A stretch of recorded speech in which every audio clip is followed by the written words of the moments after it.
Էմանուել Մակրոն, Ահմեդ Շարա, հանդիպում Փարիզի սրտի մեջ, ոչ ոք գերեվագայր, որ Սուրիո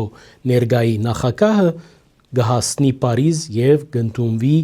ամենաբարձր մագարտակով նախագահ Մակրոնի կողմէ։ Սուրիո ներքին խլրդումները կշարունակվին, կան բաժանումի մասին խոսքեր, վտանգներ, համայնքային թելադրականություն ունեցող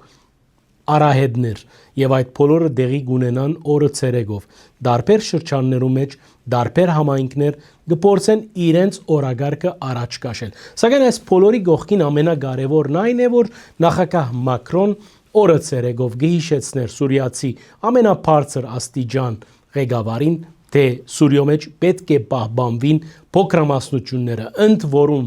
հույն ուղղափառները քյուրդերը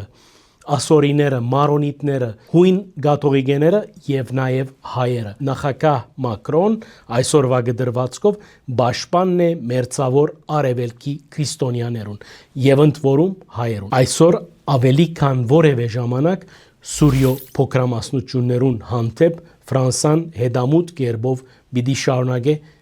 իր պաշտպանությունը տարածել։ Տեսնենք թե ինչպես պիտի ընթանան զարգացումները եւ այս բոլորի մասին հետևեցեք մեր լուրերով։